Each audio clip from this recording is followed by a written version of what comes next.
Gente, olha só, você já parou para se perguntar por que nos dias atuais, em que existem armas de tanta tecnologia, com poder de destruição tão grande, os soldados ainda usam capacete?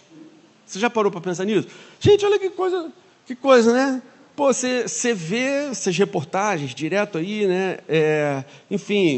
Estados Unidos vai bombardear um determinado lugar, hoje em dia tudo é filmado, aí você vê os soldados lá na frente de combate, pô, usando capacete. Cara, eles mandam esse míssil teleguiado, a laser, pô, o míssil vai esmagar capacete, tudo, acaba com tudo.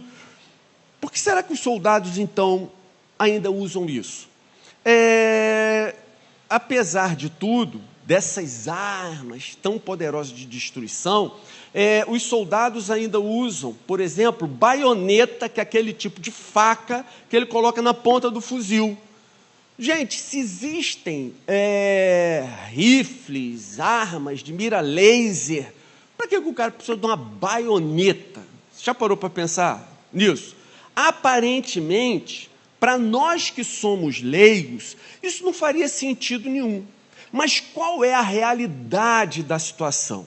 A realidade existe a arma adequada, ou as armas adequadas, existe o treinamento apropriado para cada tipo de combate. Vocês assistiram o filme que mostra um comando do SEAL, que é um filme real, capturando Osama Bin Laden?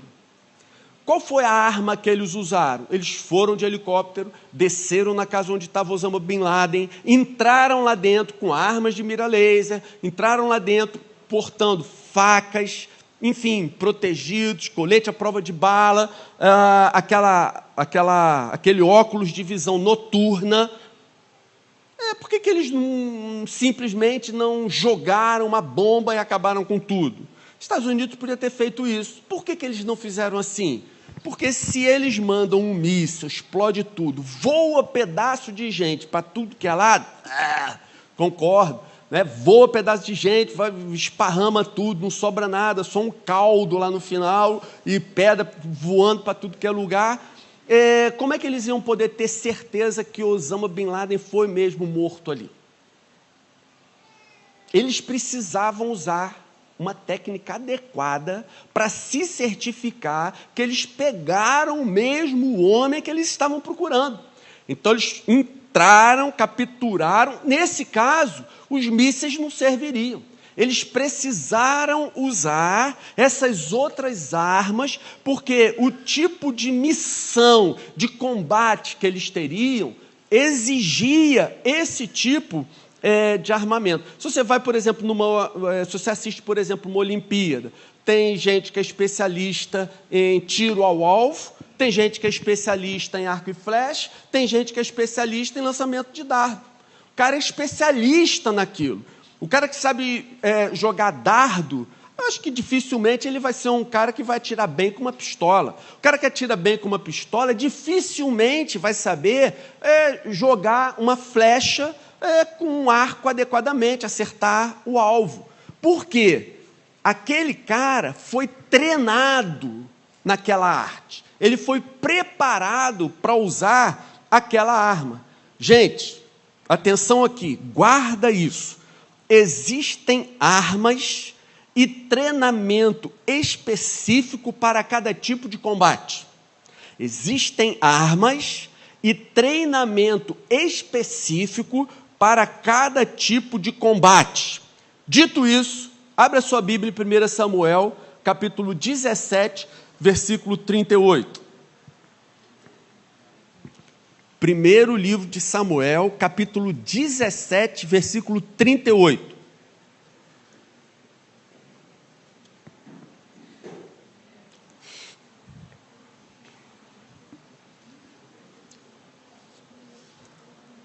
Primeiro Samuel 17, 38. Gente, só para ver se vocês estão com a memória boa, qual foi a afirmação que eu disse que a gente precisava guardar? Existem armas e treinamento específicos para cada tipo de combate, beleza? Então, vamos ler 1 Samuel 17, versículo 38. Então Saul vestiu Davi com sua própria túnica, colocou-lhe uma armadura e um capacete de bronze na cabeça. Davi prendeu sua espada sobre a túnica e tentou andar, pois não estava acostumado àquilo. E disse a Saul: não consigo andar com isso, pois não estou acostumado. Assim, tirou tudo aquilo. E em seguida, pegou seu cajado, escolheu no riacho 5 pedras lisas, colocou-as na bolsa, isto é, no seu alforje de pastor, e com sua tiradeira na mão, aproximou-se do filisteu. Beleza? Que texto é esse que a gente acabou de ler? É o que antecede a luta de Davi contra o gigante Golias, certo? A história de Davi e Golias, para quem está conhecendo a Bíblia há menos tempo, a história de Davi e Golias não é uma lenda, é uma história absolutamente real. Golias não era um gigante de 5, 6 metros de altura, mas ele era alguém absolutamente fora do normal. Acredita-se que ele tinha algo em torno aí de 2,5 metros, 2,80 metros. Então o cara era um gigante. E para quem assiste MMA, de uma maneira geral, pessoas que têm uma doença como gigantismo, elas são pessoas assim todas desconjuntadas, todas esquisitas. Mas nessa época existiam essas pessoas grandes e que, além de ser grandes, não eram desconjuntadas, eram fortes e grandes guerreiros. Quem assiste ou assistia MMA, UFC, lembra, por exemplo, do tal do Brock Lesnar? Pô, o cara era um gigante, o cara era um touro, parrudo. Pô, o cara pesava, sei lá, 160 quilos, 170 quilos. Pô, e a maioria daquele peso todo era só, cara, massa muscular. Então o cara era muito forte, muito grande. Enfim, naquela época havia um costume, para os nossos dias, muito estranho, que era o seguinte: um exército ia guerrear com outro, mas em certas ocasiões, em certos momentos, para que os dois exércitos não tivessem que sair no braço, ter aquela mortandade toda, eles combinavam da seguinte maneira: cada exército indicaria o seu melhor guerreiro, o seu melhor lutador. Os dois iam guerrear até que um matasse o outro. O que perdesse reconheceria a vitória do outro exército. E é isso que acontece nesse momento aqui. Então sai das fileiras dos filisteus o gigante Golias. Davi era pastor de ovelhas. Davi era o mais novo da sua casa. Seus irmãos mais velhos haviam ido para a frente de batalha, alistados no exército de Israel. Eles foram guerrear contra os filisteus. E num determinado dia, o pai de Davi fala com ele, manda ele: olha, vai lá para a frente de batalha, para ver como é que os irmãos estão, leva pão para ele, leva pão para a chefia lá do exército, para que ele deixe você falar com seus irmãos e tal. E assim Davi fez.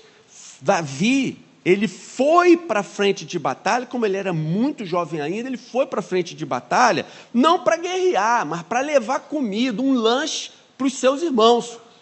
E acontece que quando Davi chega lá, vem lá da fileira dos filisteus o gigante Golias.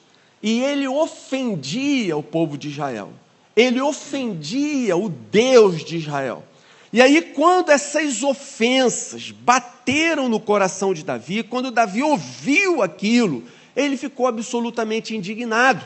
Falou: isso não é possível, isso não é aceitável, isso não pode continuar desse jeito. Quem vai enfrentar esse cara? Israel não pode deixar barato, não pode permitir que isso continue desse jeito. E ele ficou indignado no seu coração. Então, acabou que Davi se habilitou a lutar. Ele ficou tão indignado. Então vejam bem, quem era Davi? Davi era um grande guerreiro? Davi era um grande general? Não! Ele não tinha experiência nenhuma de guerra. Ele não tinha nenhuma experiência de luta nesse sentido. Toda a experiência de Davi era de cuidar de ovelhas. Davi era apenas um pastor de ovelhas, mas a situação apareceu na sua frente. E ele se sentiu responsável por aquilo. Ele chamou para si a responsabilidade. Falou, gente, não é possível que nós, o povo de Israel, admitamos uma afronta dessa. Dia após dia, o gigante Golias sai de lá da sua formação, vem até aqui, nos afronta o nosso Deus, e a gente deixa isso barato. A gente deixa por isso mesmo, a gente finge que não é com a gente. Pô, já que ele está ofendendo todo mundo, pô, então é com todo mundo, eu não tenho nada a ver com isso. Mas Davi não agiu assim. Então, ele ficou absolutamente indignado, sobretudo pelas ofensas que estavam sendo feitas ao Deus de Israel. E ele falou, não vou admitir isso, isso não vai continuar, esse gigante tem que morrer pelo absurdo que ele falou. E aí, gente, o que acontece? Chega aquele pastorzinho, não tinha experiência de guerra, nunca tinha saído no braço com nenhum outro soldado, nunca tinha tido experiência nesse sentido, e ele decide que vai lutar contra Golias, um gigante, experiente, guerreiro, sim, experimentado há muitos anos vamos chamar assim, na arte da guerra. E aí, o rei Saul, que havia participado daquilo tudo, que via as ofensas, que se sentia constrangido com as ofensas, mas amarelou, se acovardou, não agiu, não fez nada. Quando surgiu alguém que concordou em lutar com o gigante, ele prontamente falou, beleza, tem um doido aqui, um desequilibrado, que aceita lutar contra aquele gigantão lá. Cara, vamos dar o melhor para ele. O que o rei Saul fez? Pegou sua própria armadura e colocou em Davi. E é o texto que nós então acabamos de ler. Saul pega sua própria armadura e coloca em Davi. O texto diz, Davi veste tudo aquilo. E aí, quando Davi veste aquela armadura toda, ele se sente muito mal, ele se sente preso. Acho que ele tenta andar com aquela armadura. Ele fala, pô, como é que eu vou para a guerra com isso? Como é que eu vou lutar com aquele cara com isso? Eu nunca usei uma armadura dessa, não sei como é que usa armadura nesse sentido, nunca lutei com isso. Quer saber o que eu vou fazer? Vou tirar esse troço todo e vou lutar do meu jeito. Davi é pastor. Pastores não são treinados para usar espada, capacete, armadura. Quais são as armas do pastor? Quais são as ferramentas que o pastor está acostumado a lidar? Gente, as armas do pastor são o cajado e o que a Bíblia chama de atiradeira, que na verdade afunda. Vocês já viram recentemente na televisão essa briga de Israel com os palestinos? Os palestinos são os filisteus da Bíblia. Filisteu, passado o tempo, houve aí um acerto do nome, eu não sei como é que chama isso, né? Uma evolução do nome de filisteu e passou a se chamar de palestino. Bem, então quais são as armas do pastor? Cajado é tiradeira. Não sei se vocês já viram na televisão como é que essa tiradeira, que hoje aqui, eu não sei, alguém aqui tem uma tiradeira em casa? Já usou uma tiradeira? Pô, maneiro, só tem um, né? O resto tudo é joystick, né? Pô, legal, mas tem um ali que conhece uma tiradeira. A tiradeira, gente, como é que é? Antigamente a gente comprava no armazém, era aquele negócio, pegava assim uma forquilha, mais ou menos assim, aí você colocava uma câmera de bicicleta, você cortava um pedaço de borracha de câmera de bicicleta, aí você puxava aquele negócio, estilingue, e pim, jogava uma pedrinha. Mas essa funda, ou essa tiradeira daqui, não é isso.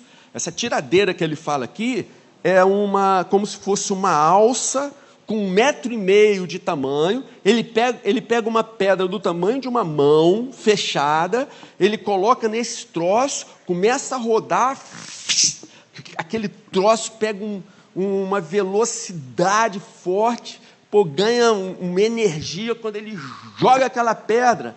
Dizem que os caras que são experimentados, cara, acertam um fio de cabelo a 200, 300 metros de distância.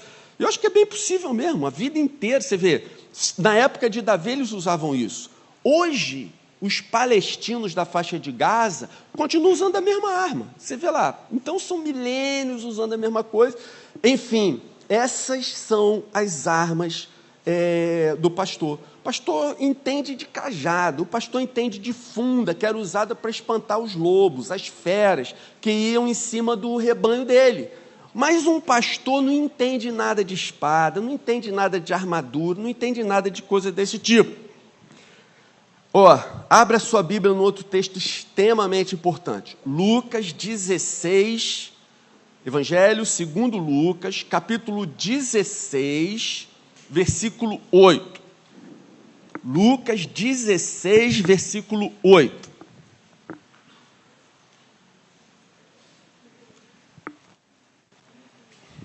Antes de ler, como é que é o negócio mesmo? Existem armas em um treinamento específico para cada tipo de combate, beleza? Lucas 16, capítulo 16, versículo 8. Jesus conta uma parábola e ele termina a parábola assim: o Senhor, ele elogiou o administrador desonesto porque agiu astutamente. Agora, olha o que Jesus fala. Pois os filhos deste mundo são mais astutos no trato entre si do que os filhos da luz. Guarda isso também. Segunda coisa para você guardar no seu coração. Os filhos deste mundo são mais astutos no trato entre si do que os filhos da luz. Sabe o que isso quer dizer? Os filhos deste mundo são mais espertos nas suas tramas do que os filhos da luz. Os filhos deste mundo são mais sagazes do que os filhos da luz. Olha, Jesus garante que ninguém saiu de casa por si mesmo, porque é bonzinho, porque veio aqui buscar Jesus. O que Jesus diz é que Ele escolheu a cada um de vocês e trouxe vocês aqui para que vocês o ouvissem, para que vocês estivessem com Ele, para que vocês o sentissem, percebessem, fossem tocados, curados, transformados, salvos por Jesus. É isso que a Bíblia diz. Então eu posso afirmar para vocês que estão aqui hoje, que vocês são filhos da luz.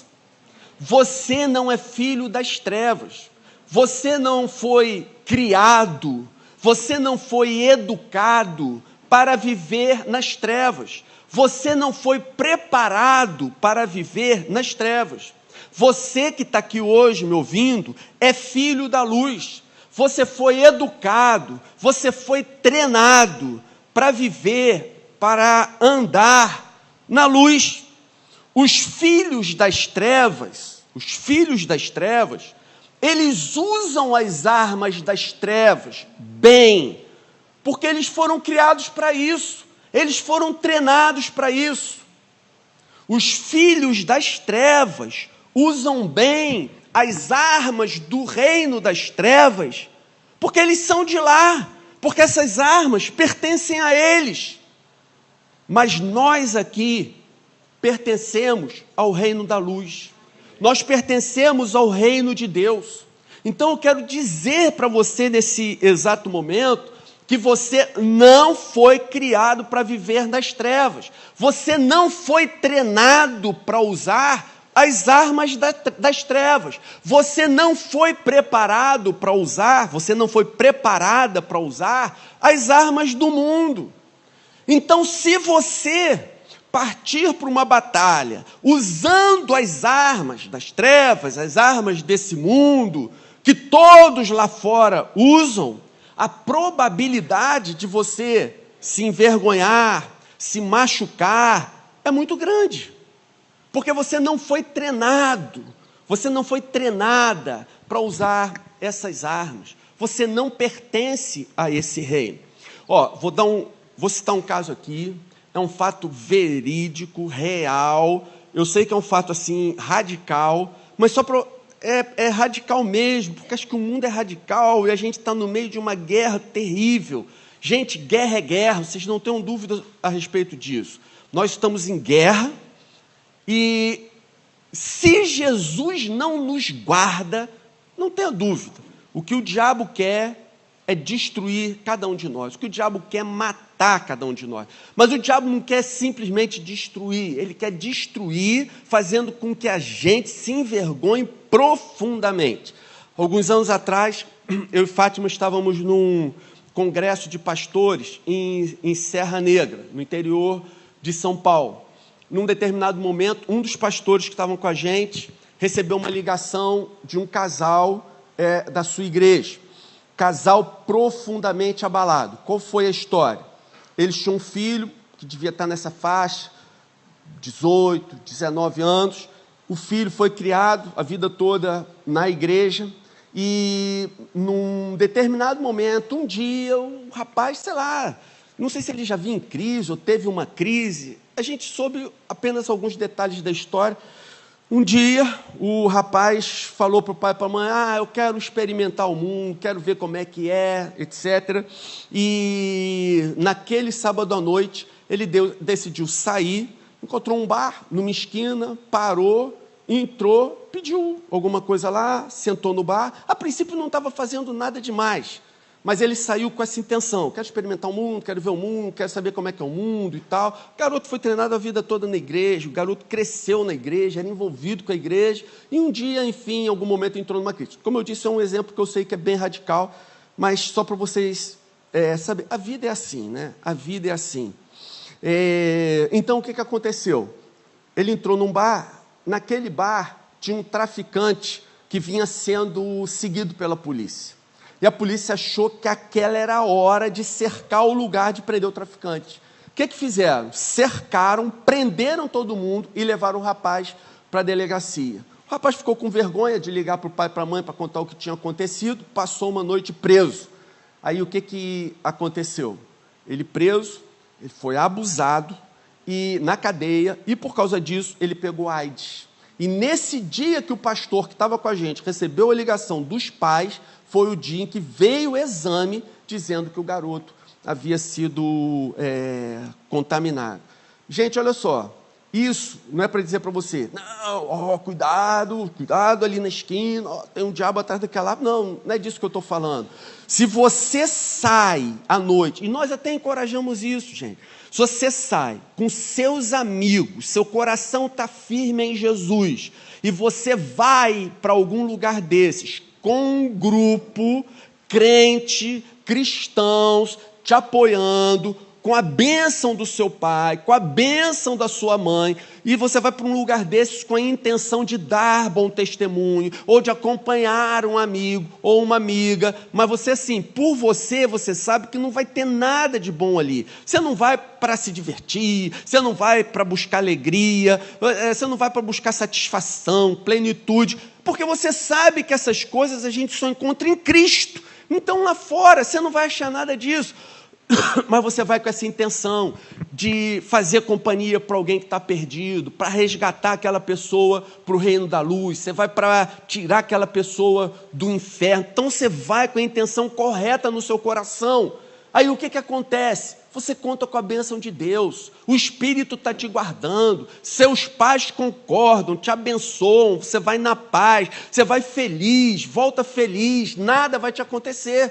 Agora, se você pensa, tem uma atitude rebelde como algo, claro, que eu sei que esse exemplo foi muito radical, mas enfim, você, quero experimentar o mundo, eu vou mesmo, vou enfiar o pé na jaca, vou ver o que tem lá no mundo e tal. Gente, olha só, você não vai com a bênção do seu pai, não vai com a bênção da sua mãe, e provavelmente o Espírito Santo também não vai com você. Por que o Espírito Santo vai acompanhar você se você vai com a intenção de ser rebelde e, de repente, de desobedecê-lo? Ele se retira. Nesse caso, você está exposto à sua própria sorte. Se o inimigo não te pegar lá naquele momento, é única e exclusivamente pela graça e misericórdia de Deus que está te protegendo, te livrando. Mas você não tem garantia nenhuma de que você vai na bênção, vai feliz, vai alegre, em paz e voltará da mesma maneira. Gente, sabe por que eu dei esse exemplo assim, radical? Para reafirmar o que eu já disse aqui. Você precisa entender que você que está aqui hoje me ouvindo, você foi criado para viver na luz. Você foi criado para viver na presença de Deus. Você foi criado para usar as armas da luz, do reino dos céus. E essas são incomparavelmente mais poderosas do que essas armas do mundo. Para muitos, a luta de Davi contra o gigante, usando cajado e pedras, é uma luta insana, uma luta perdida, sem nenhuma possibilidade de dar certo. O gigante vem de lá fortemente armado, do lado de cá um pastorzinho, meia boca, baixinho, talvez fraco, só com um cajado, uma tiradeira, umas pedrinhas. Cara, não tem nenhuma chance disso dar certo. Mas sabe o que a Bíblia diz? É que essas pessoas, esses inimigos, não contavam que quando alguém que é do povo de Deus enfrenta um gigante, usando as armas do reino da luz, em nome do Senhor, Deus se coloca do seu lado. E quando você entra na batalha usando as armas da luz, se Deus está do teu lado, cara, você sozinho pode enfrentar todo um exército e vai ganhar. E vai ser até covardia, porque Deus está com você.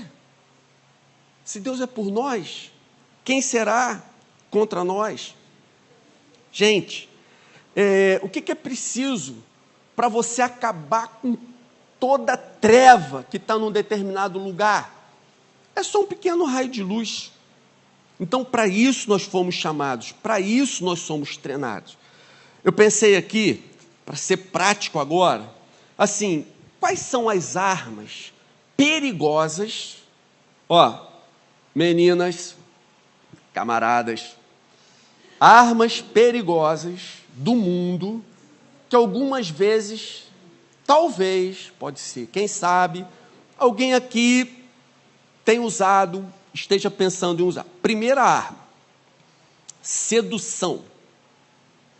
Primeira arma do mundo, extremamente perigosa, sedução. Moças, filhinhas queridas, se você se veste como uma piriguete, de forma sedutora, quem você pensa que você vai atrair? Se você se veste e age como uma piriguete, você acha mesmo que vai atrair os caras legais, os caras de Deus, os caras honestos, que buscam uma vida santa, que querem um compromisso legal, que pensam em casar, em bancar você, em ser fiel a você, depois que vocês casarem, por toda a vida de vocês? Gente, certo que não. Se a pessoa se veste como piriguete, quem vai dar em cima da garota assim? Só os caras interessados nisso. Não se iluda achando que você vai usar a sua sedução para atrair um cara que está interessado nisso, nessa sedução, e que depois você vai convertê-lo para Jesus. Não caia nessa armadilha, é mentira, isso não vai acontecer. Se você quer atrair os caras legais, cara, você precisa se vestir, falar, viver, se expor como uma moça de Deus. Gente, olha aqui, vamos falar sério aqui, bem prático, dia a dia, tá certo? Cara, se a menina bota um biquíni, que talvez você precise até ampliar a imagem para ver que ela está usando biquíni, tira uma foto de costas e publica no Instagram, pô, maneiro, olha quantos likes que eu consegui, pô, beleza, né? Uma menina, né, que revela, né, todos esses atributos, ela, numa foto dessa, pô, se ela não é muito popular, ela consegue lá 1.000 likes, 2.000 likes, mais 500 seguidores. Beleza. Quem são os caras, os 1000 que deram like? São os tarados, os pedófilos, os caras do mundo, que só estão interessados em olhar para o teu traseiro? É isso mesmo que você quer? É isso que você está interessado? É nisso que você pensa? Esse é o valor da sua vida, né? Aí vem lá o marmanjão também, pô, na igreja, o cara é santo, levanta a mão e tal. Aí o cara me tira uma foto com um botão aqui aberto, fazendo uma pose, botando mão assim. Cara, mesma coisa que os rapazes. Aí, cara, as garotas que vão lá, dão like. Vai ter até cara dando like lá, né? Enfim. Né? Aí a pergunta que eu faço é, cara, é isso mesmo que você quer da sua vida? É isso mesmo? Você acha que isso daí é o melhor para você? São essas pessoas que você quer que sigam você? São essas pessoas com quem você quer se relacionar? Você está certo disso? Você está seguro disso? Você já pensou nesse negócio? Agora eu quero falar uma coisa para todos vocês, né? Primeiro para as filhinhas queridas aqui. Minhas irmãs, vocês estão usando uma arma, quem usa esse tipo de arma, está usando uma arma que é do reino das trevas. Vocês não foram treinadas para isso, vocês não foram preparadas para isso. Vocês não foram criadas, geradas, pensadas para vocês fazerem esse papel de mulher fácil, mulher da vida, que dá para todo mundo, que é só chegar perto que pronto, já vai para a cama. Vocês não são para isso, vocês não foram criadas para isso, vocês são do reino da luz. Vou dizer mais, vocês jamais serão felizes assim, porque quem foi criado para Jesus, quem teve experiência com Jesus alguma vez na vida, está marcada, nunca mais esquece. Se você não tiver uma vida plena com Jesus, você nunca será feliz. Sabe aquela história que Jeremias conta? Que Deus estava fazendo um vaso, o oleiro estava fazendo um vaso de barro, de repente o vaso quebra. É essa a nossa situação hoje. Deus estava fazendo um vaso, aí esse vaso quebrou. Nós nascemos com uma natureza pecaminosa, percebe? Então, esse é o vaso quebrado, que a princípio não serve para nada. Nós somos um vaso quebrado, mas o que o profeta, mesmo profeta, continua explicando? Então Deus começou a fazer um novo vaso. Por quê? O que ele vai depositar nesse novo vaso? Ele vai depositar o seu espírito, ele vai depositar a vida plena, ele vai depositar a satisfação absoluta que nós temos em Cristo. Mas se você parte para usar as armas das trevas, esse processo em que o vaso foi quebrado, até quebrar, ele já aconteceu na tua vida. Mas se você parte para o mundo agora, esse vaso, ele está incompleto. Esse vaso está quebrado. Sabe o que isso quer dizer? Nunca mais na vida você vai sentir satisfação nas coisas do mundo. Nunca mais na vida você vai sentir prazer nas coisas que você já sentiu antes de conhecer Jesus. Então agora você só tem um caminho. Ou você termina, você se coloca diante de Deus, nas mãos de Deus, para Ele terminar a reconstrução desse vaso, para você ser totalmente feliz, completamente pleno. Ou você vai ser infeliz, insatisfeito, insatisfeita por toda a sua vida. Ele já começou a te quebrar. Você não consegue mais ser cheio pelas coisas do mundo. Então, nós estamos nessa situação. Não servimos mais para o mundo, mas ainda não fomos refeitos de maneira que podemos ser totalmente plenos do Espírito. Nós estamos nesse processo. Só tem um caminho. A gente precisa voltar para as mãos de Deus, para que Ele continue esse processo, para que esse vaso seja refeito. Quero dizer para vocês o seguinte: você, jovenzinha querida, todas aqui são tão lindas, tão bonitas. Se você quiser usar as armas da sedução, se você quiser usar as armas do mundo para aparecer, para ficar popular, para atrair os caras, Gente, as mulheres do mundo, e tem mulheres hoje com 12, 13 anos, não estou falando que é abusada não, que foi abusada sexualmente, não.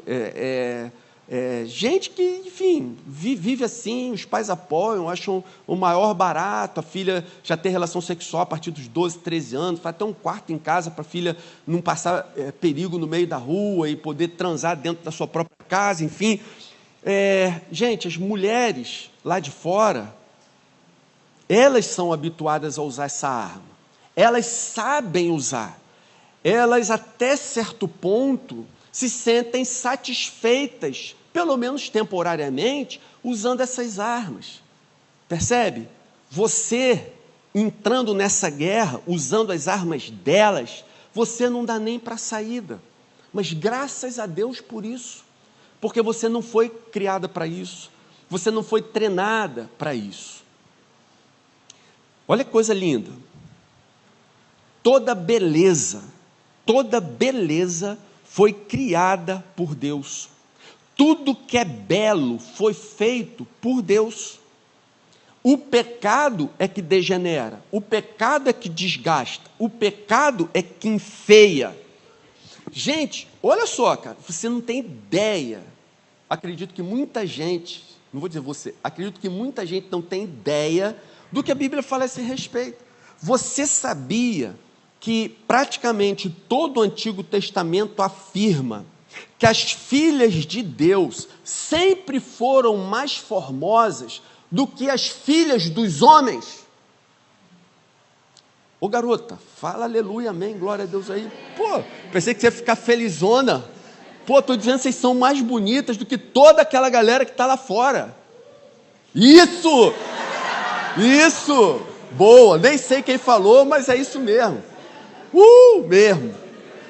Né? Olha só, gente. A Bíblia diz que Sara, Rebeca, Raquel foram mulheres de beleza incomparável. Agora, você quer ver uma coisa também tremenda? Abra a sua Bíblia aí no livro de Jó. Jó é logo antes de Salmos. Jó, capítulo 42, versículo 15. Jó 42, 15.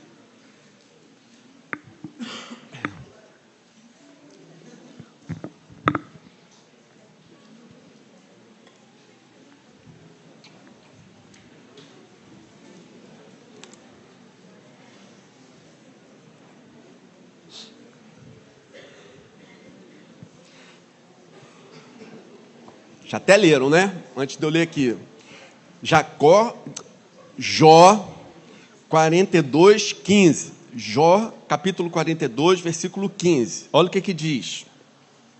Em parte alguma daquela terra havia mulheres tão bonitas como as filhas de Jó. Beleza? Aí, beleza mesmo. Certo?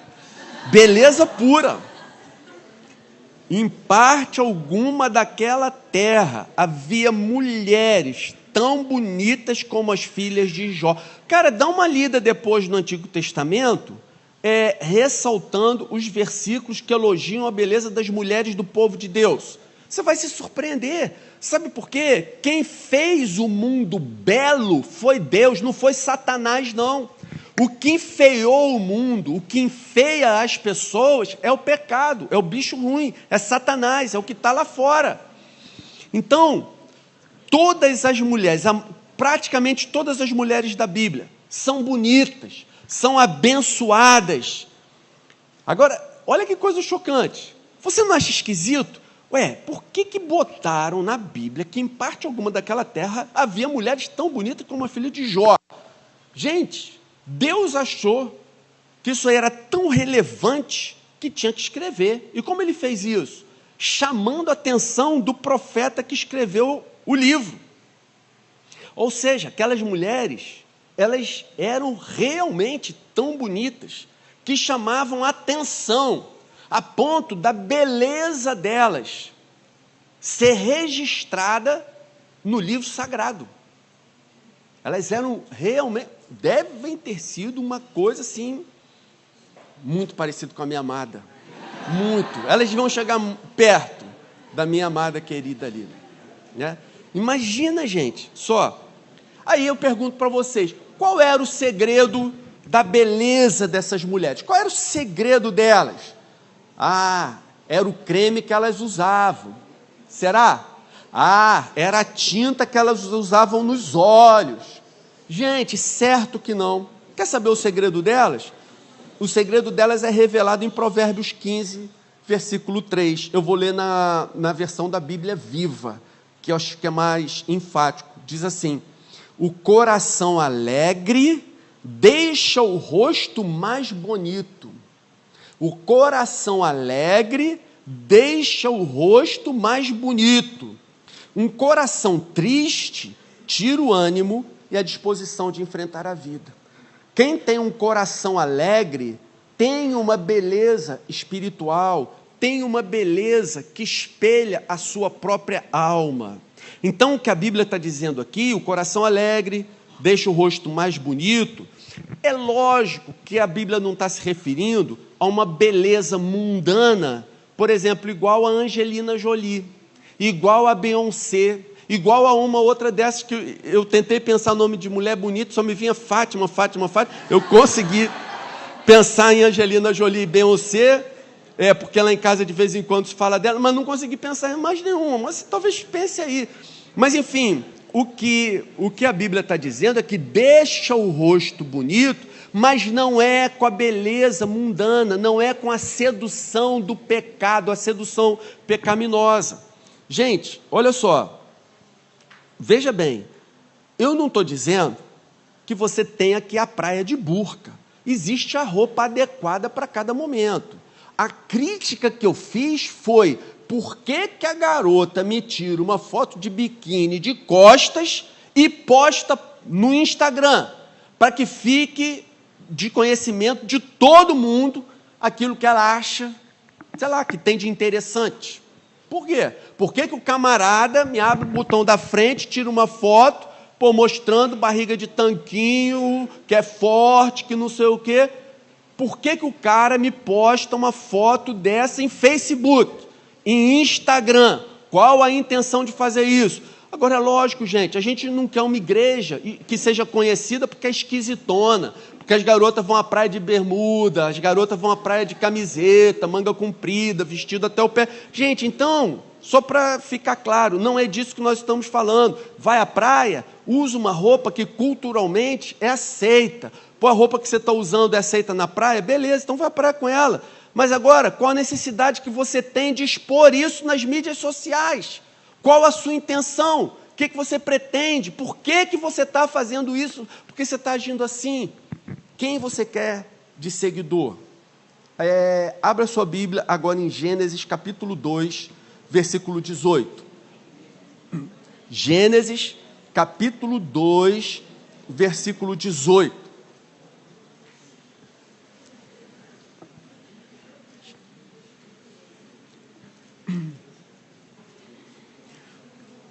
Gênesis, primeiro livro da Bíblia, capítulo 2, versículo 18.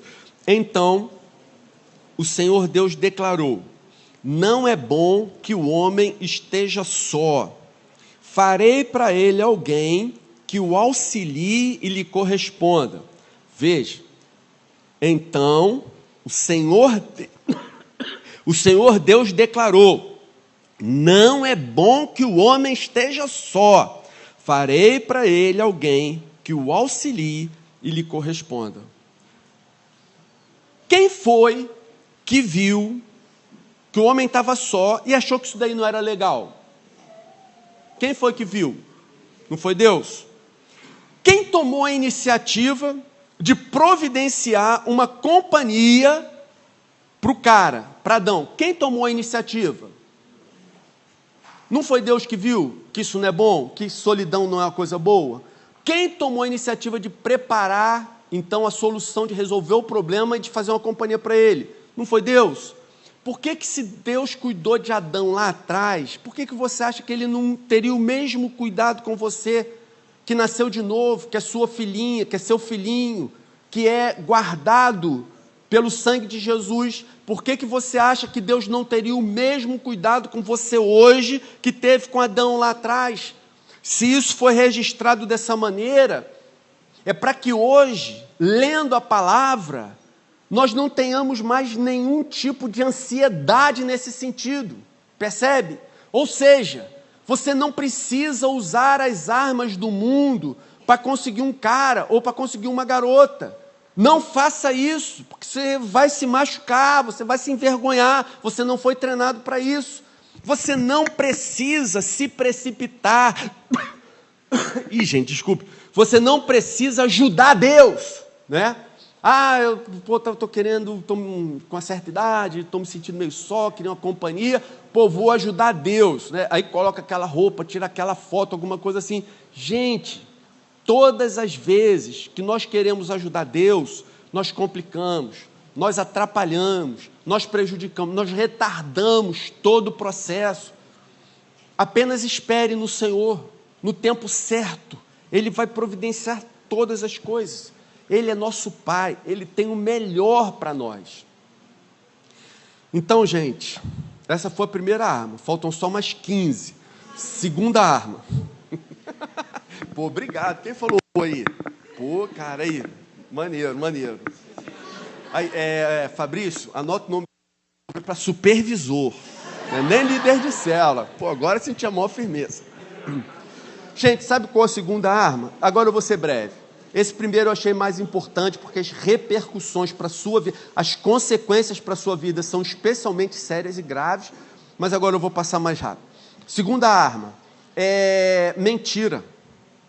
Mentira. Talvez você até pense assim, mas mentira, eu não minto. Gente, especificamente aqui, eu queria falar a respeito da questão da cola no colégio. Sabe por quê? Durante um período eu colei, antes de eu me converter, depois eu parei de colar, depois na faculdade eu voltei a colar, até o momento que eu me converti de verdade. Gente, sabe qual é o grande problema de você colar na prova? É que o fato de você colar dá uma insegurança enorme para você. Vamos supor que você faça todo o seu curso colando, o seu trabalho, você tira da internet, você não faz um trabalho, mas copia da internet ou compra, e aí você se formou em engenharia, se formou em medicina, se formou, sei lá, em direito ou qualquer outra profissão. Cara, quando você sentar na mesa para discutir com os outros pares a respeito de um assunto profissional, cara, você está lascado. Na hora vai aparecer que você fez uma péssima faculdade, que você não tem segurança no que fala, que você não tem conhecimento daquilo. Então, gente, não vale a pena você colar, é perda de tempo. Minha sugestão, faça como eu a partir do momento que eu me converti. Eu já contei para vocês essa história, que eu colava e depois parei de colar? Então tá, então vou passar direto.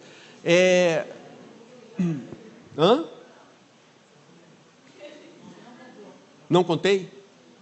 Para alguns. Então vou contar. Olha só. Vou contar rápido. Eu passei, sem colar, eu passei para engenharia mecânica na UF. Gente, só que assim, quando você entra numa faculdade, o ritmo, a intensidade de estudar, a maneira de estudar é totalmente diferente do que você via antes.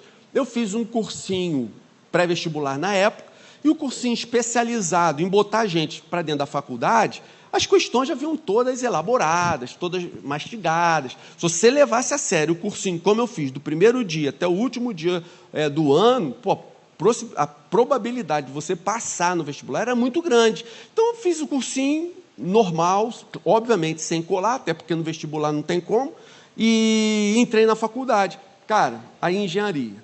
Aí já começa assim, o cara começa a escrever no quadro de cor, você nem entende o que o cara está falando, aqueles símbolos, sinais que eu nunca tinha visto na vida, aí o cara dá lá, recomenda, esses livros aqui, dá lá o nome de 3 livros, isso aqui vai cair na prova, lê esses livros, você lê aquele livro de trás para frente, cara, não entendia nada, aí veio lá, primeira prova, a nota máxima era 10, primeira prova, meio.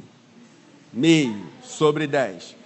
Aí, cara, assim, aí foi uma outra matéria, eu estudei, tal, é diferente, tem que ralar pra caramba, estudava, veio a segunda prova, 1 sobre 10, 1. Aí que eu falei, cara, não é possível, estudei, terceira prova, 2,5, né? Beleza, uma grande evolução, né? Passei de meio para 2,5, foi 500% de rendimento que eu aumentei. Mas estava muito longe de passar ou qualquer coisa assim. Aí, naquela época, tinha um pacote de biscoito da São Luís, não tinha dinheiro para almoçar em faculdade nem nada assim, o bandejão era insuportável. Aí tinha uma cantina na frente do Instituto de Matemática, onde era feito o básico. Cara, eu sentei naquela escadaria ali, fiquei olhando para aquele prédio, pensando, meu Deus, 4 anos aqui assim, eu não vou aguentar, não vai dar certo, não vou conseguir. Aí juntaram outros 4 caras, aí a gente combinou. Vamos fazer um grupo de cola entre nós, fechado, só nós 5. Gente, aí era assim, cada um estudava uma parte, decorava todas aquelas fórmulas, todo aquele negócio, e um passava a cola para o outro, todo mundo sentava junto, já com tudo armado. Cara, era assim, profissional, Tinha assim, desde cola anotada, com letrinha mínima na cadeira, que enquanto o professor passava para dar entregar a prova, a gente botava o braço em cima, ele não via, escrito na canela, que você puxava a calça assim e via, e alguns rolinhos que a gente fazia, que também botava no bolso, que desenrolava e tal. Aí, cara, a nota começou a melhorar, eu passei, nunca repeti nenhuma matéria, primeiro período, segundo período, terceiro período, quarto período, aí eu me converti. Gente, aí eu comecei com aquela crise. No 5º período, tinha uma matéria muito difícil, que o próprio professor se vangloriava de dizer que nunca ninguém havia passado de primeira na prova do cara, na matéria do cara. Bem, aí assim, eu me converti, eu chamei o meu grupo profissional de cola e falei para eles, gente, olha só, aí expliquei para eles, gente, eu me converti, agora eu não estou mais nessa, então, vou me afastar na hora da prova, vou sentar lá na frente, mas, enfim, se vocês quiserem, vocês continuam, fiquem à vontade e tal. Aí expliquei para eles, cara, eu conheci Jesus, a vida mudou, agora eu não quero mais continuar assim, vou mudar daqui para frente, parará, tudo. Aí chegou, eu estava precisando, para passar direto, de 5 na última prova. Aí falei assim, meu Deus, como é que eu vou tirar 5, essa matéria, ninguém passa. São essas provas, né, quem fez engenharia sabe, você pode até fazer consulta, mas consulta são uma chapoca de livro assim, e não adianta muita coisa você consultar naquela hora, ou você sabe ou você não sabe. Aí, quando o cara deu a prova, eram só 2 questões, falei, vou começar a anotar aqui e tal, anoto aqui, anoto lá, botei a minha cadeira assim, eu peguei a mesa e encostei no quadro negro na frente da sala, encostei, e o grupo ficava todo nas últimas cadeiras lá. Aí, sentado ali, enfim, o professor, claro, que estranhou, né? Cara, o que esse cara está fazendo aqui? Enfim, fui lá, fiz a prova. Aí comecei a anotar os dados da questão, falei, não sabia nem como começar. Aí anotei um dado, anotei outro, tal. Vira o livro para cá, vira o livro para lá, essa fórmula aqui, bota a fórmula. Aí vira para cá, vira para lá, faz mais, não sei o que e tal. Aí saí da prova. 2 horas eu saí, toda a turma continuou lá e pediram prorrogação. Aí o cara prorrogou meia hora, mais meia hora, mais meia hora, mais meia hora. 2 horas direto de prorrogação depois das 2 horas da prova. Ele só terminou porque a turma da tarde estava na porta toda batendo para entrar. E a turma da cola estava lá. Aí, quando eles saíram, a gente foi conferir, e aí, obviamente, nada batia com nada. Quando passou uma semana, o cara chama, aí o meu foi o primeiro nome a ser chamado. Aí o cara, vou dizer esse nome, mas vocês nunca me chamem, que eu odeio esse nome, beleza? Cara, Paulo Henrique. Aí eu fui lá, aí falei assim, danou-se, cara. Eu devo ter tirado 0, por isso que o cara está me chamando aqui em primeiro lugar, vou levar um maior sabão e tal. Aí o cara pegou a prova, me deu, falou assim, parabéns. Gente, eu olhei a prova, a nota, 10. 10. Não, é glória a Deus, né? Para a glória de Deus, para a glória de Deus. Isso aí.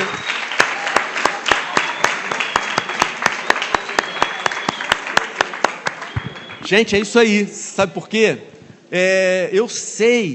Eu tenho certeza que foi o Espírito que foi me guiando para fazer aquilo ali. Não tinha humanamente nenhuma condição. Não tinha condição. Gente, sabe qual foi a consequência disso? Isso aconteceu há quase 40 anos atrás, certo? Até hoje, 40 anos depois, os 4 caras não falam comigo, porque eles acham que eu descobri aonde o professor guardava a prova e não quis compartilhar com eles. E eles foram reprovados, e eu passei. Até hoje. Quem vai acreditar numa história dessa? Né? Enfim, só para dizer para vocês o seguinte: depois que eu me converti, eu fiz um acordo com Deus, e naquela mesma prova eu passei um conflito. Pensei assim, gente, pois se eu for reprovado, se tiver que voltar isso, aí eu pensei assim, não, cara, daqui para frente nunca mais eu vou colar. Se tiver que voltar, se eu for jubilado, tiver que fazer vestibular de novo, eu vou fazer, eu vou refazer meu caminho, eu vou restituir o que eu defraudei, vou acertar minha vida daqui para frente, nunca mais eu vou colar na minha vida. E, gente, nunca mais eu colei. E foi a melhor coisa que eu fiz, porque agora, depois disso, eu fiz concurso, fiz provas para outros lugares. Gente, e a maneira como você faz com muito mais segurança do que se fizesse colando. E terceiro lugar, terceira arma, é a fuga da realidade. Fuga da realidade. Né? É propriamente uma arma, mas de repente uma estratégia. Você está no meio de uma batalha, mas você quer fugir dela, então você vai dar um jeito de fugir dela. E como é que as pessoas fazem isso? De uma maneira geral, usando drogas. A pessoa não está infeliz, está triste, está vivendo um drama, ou quer uma coisa diferente, então o cara vai experimentar uma droga. Sempre vai ter gente ali para te oferecer. Depois que você estiver viciado, você vai ter que vender a alma para continuar sustentando o seu vício. Mas, para te viciar, eles vão te dar de graça, vão levar na tua casa, onde você estiver, até que você caia na armadilha. Então, gente, o que eu queria dizer para vocês se você passar por uma crise, por uma situação difícil, e quiser recorrer a esse artifício, eu garanto a você que as coisas só vão piorar terrivelmente. Só vão piorar terrivelmente. Recentemente, descobriram que se a pessoa começa a usar maconha cedo, ela tem uma grande probabilidade de desenvolver esquizofrenia. Ainda jovem, esquizofrenia, ainda jovem. Você sempre deve ter ouvido, maconha é uma droga muito simples, fácil, fácil não, como é que fala? Fraca. Maconha, é bobagem, né? A coisa começa a ficar pesada ali com a cocaína, heroína, o êxtase, mas, maconha é bobagem, é um cigarro, vamos liberar maconha. Mas a verdade é que quem começa a fumar maconha cedo, se o cara já for velho, também depois não vai nem descobrir se teve esquizofrenia, se o cara ficou velho, aí ficou bobo, enfim. Mas jovem desenvolve, gente, esquizofrenia, beleza? Bem, vamos passar por aqui. E as armas da luz? A gente falou das armas das trevas que a gente não deve usar. E quais as armas da luz que a gente deve? Ora, primeira arma é a oração. Gente, acredite, oração. Eu acho que já está bem avançada a hora. Eu ia ler umas coisas aqui, mas vou passar direto, tá, gente? Oração. Gente, acredita nisso. Pratica isso. Experimenta isso. Para mim tem um texto clássico a respeito de oração. O melhor texto de oração da Bíblia é Apocalipse, capítulo 8. Os 5 primeiros versículos. É aquele que fala que o anjo chega diante de Deus com a taça de incenso, com a oração dos santos. E o texto diz que o anjo chega na presença de Deus com a taça contendo incenso, que é a oração dos santos, e quando chega na presença de Deus, ele manda que o anjo arremesse de volta à terra, e havendo esse retorno, quando a taça chega na terra, diz que houve trovões, vozes, relâmpagos e terremoto. Para mim, esse é o melhor texto a respeito de oração. Toda vez que eu leio, eu tenho muita vontade de orar, porque ele mostra essa dinâmica, que a oração ela sai de nós como um incenso, mas depois que ela bate no trono de Deus e Deus responde, aí ela volta com força, ela volta com poder. A oração não está em nós, o poder não está em nós que oramos, mas o poder está em Deus que responde. Então, quando Deus responde, cara, a coisa vem de uma maneira diferente. Segunda arma, gente, é a Bíblia. A Bíblia é a palavra de Deus, a Bíblia é luz para o nosso caminho. Não conheço ninguém que tenha pautado a sua vida pela Bíblia Sagrada e que lá no fim dos seus dias tenha se arrependido. No leito da morte, me arrependo de ter lido demais a Bíblia, conhecido demais a Bíblia e ter vivido de acordo com a Bíblia. Eu me arrependo de ter vivido de acordo com a Bíblia. Não, gente, o arrependimento lá é o contrário. Vocês conhecem o pastor Antônio Elias, que fundou a Igreja Betânia, a mãe da nossa igreja, né? O pastor Antônio Elias, já com 96 anos, um dia conversando com ele, eu perguntei: pastor, o que o senhor faria diferente se o senhor tivesse oportunidade de recomeçar o seu ministério? Ele me falou: eu oraria muito mais e eu leria a Bíblia muito mais. Quem ouve o pastor Antônio Elias dizendo que eu oraria mais, dá a impressão assim, ele devia orar, 10 minutos por dia, 15 minutos por dia, de qualquer maneira. Gente, uma das poucas vezes que eu vi o pastor Antônio Elias de joelho, ele tinha um calo no joelho, como se fosse um calcanhar, pelas horas que ele passava diariamente orando. E lá no fim da vida, o que você se arrepende, pastor? O que o senhor faria diferente? Eu oraria muito mais e eu leria muito mais a Bíblia. Terceira arma é o jejum. Você pode abrir sua Bíblia rapidamente em Marcos, capítulo 2, versos 18 a 20, a gente já está terminando. Que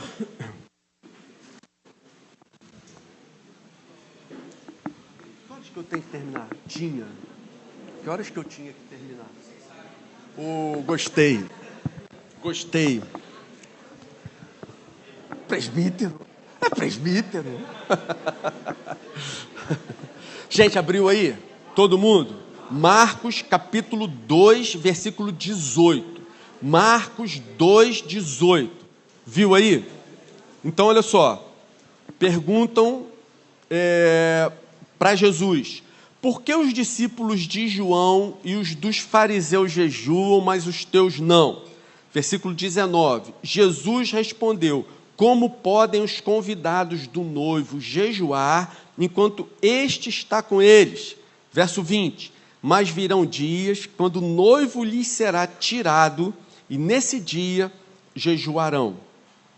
Quem já fez um estudo mais apurado desse texto, diz o seguinte: quando a pessoa deve jejuar? Quando ela sente, quando ela percebe que o noivo está longe. Quando você deve jejuar? Sempre que você perceber que o noivo ficou um pouco distante. Sempre sinto, eu acordo, eu sinto a presença de Jesus comigo, eu vou para o culto, eu sinto que Jesus está comigo, estou na aula, Jesus está comigo, eu vou namorar, Jesus está do meu lado, eu estou almoçando com os meus pais, eu percebo que Jesus está ali, saio com os meus amigos, Jesus está do meu lado. De repente eu percebo assim, gente, o que aconteceu? Que eu perdi essa percepção. Pelo contrário, estou achando que Jesus está um pouco distante de mim.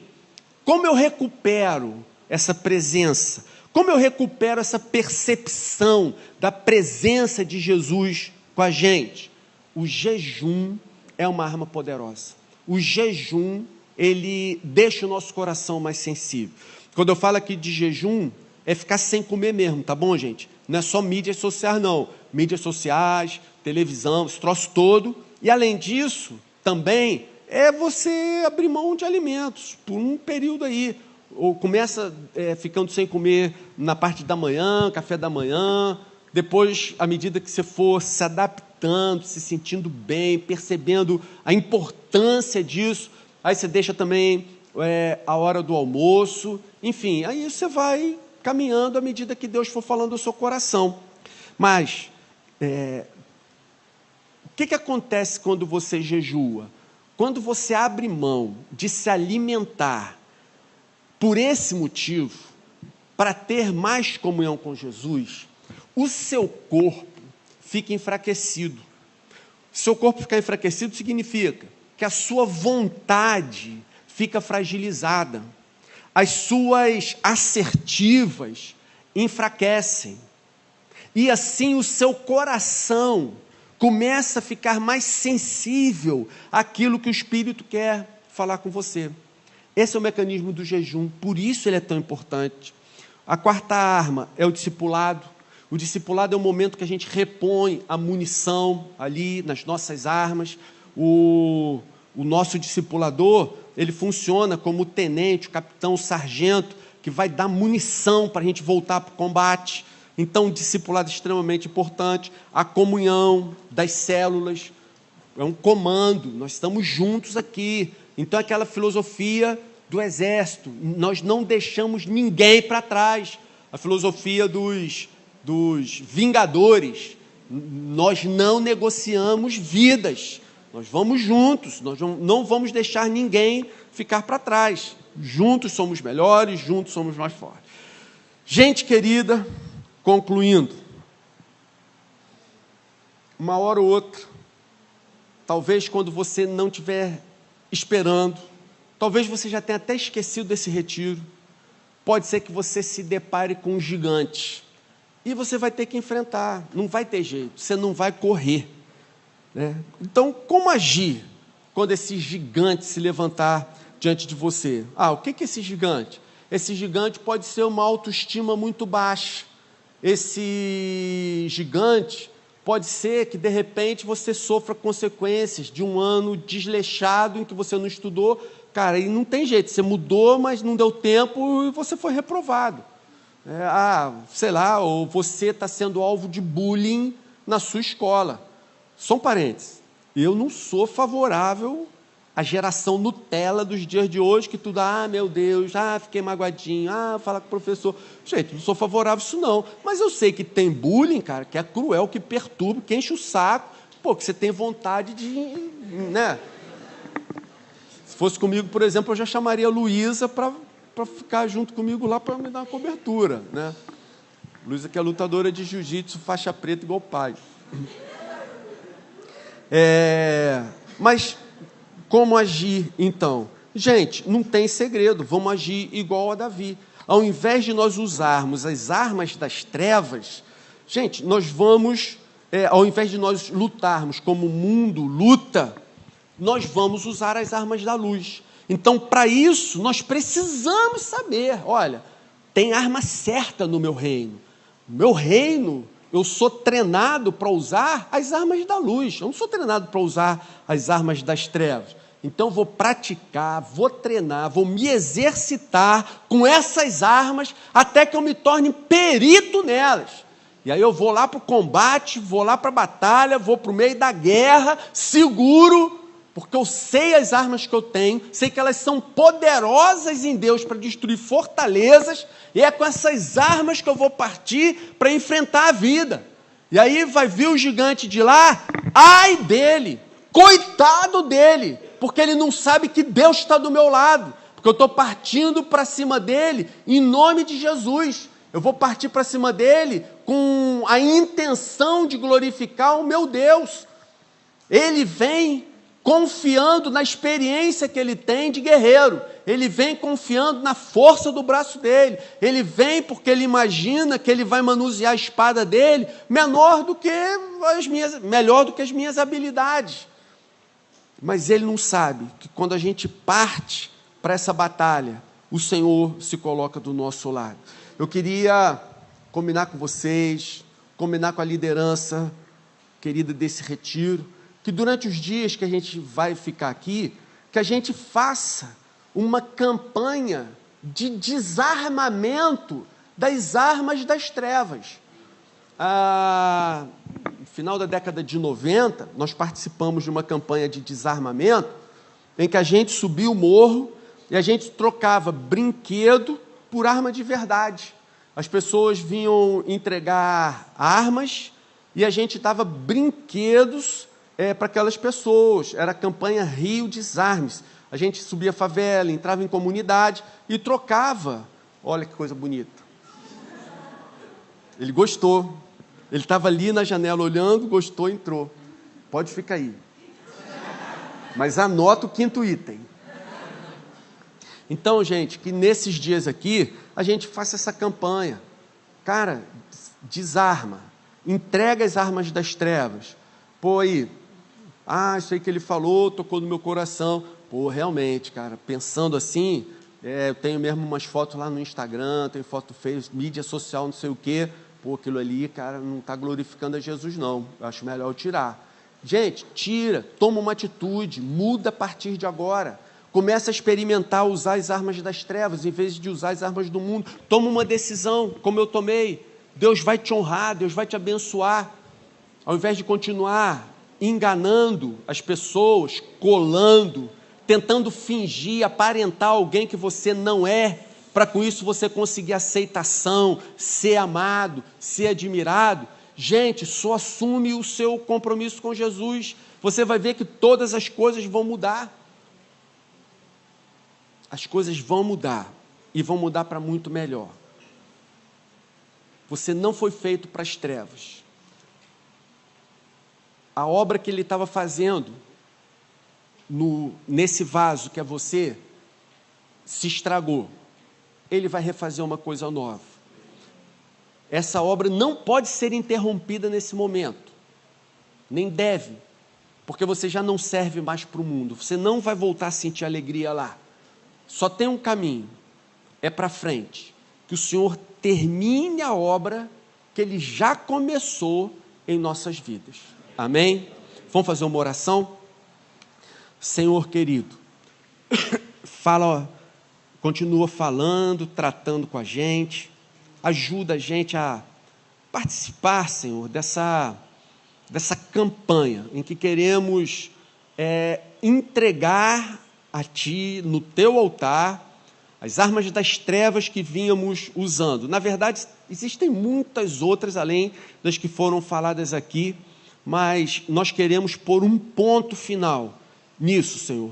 Não queremos continuar lutando, guerreando, batalhando, usando essas armas para as quais nós não fomos treinados, não fomos criados, não fomos treinados para isso.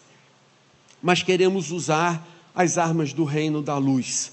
Coloca no nosso coração, ou melhor, continua colocando no nosso coração cada vez mais vontade de orarmos, de lermos a Tua palavra, de jejuarmos, de termos comunhão, de prestarmos conta das nossas vidas através do discipulado.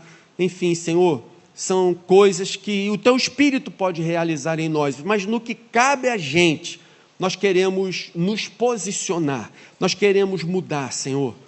Realmente, o mundo não nos satisfaz mais, Senhor. Ele não nos dá mais alegrias, não nos dá nenhum prazer, não existe nada lá que enche o nosso coração de orgulho ou de paz. Então, Senhor, continua esse processo que o Senhor começou em nossa vida, termina ele, para a honra e glória do Teu santo nome. E assim nós oramos em nome de Jesus. Amém. Amém.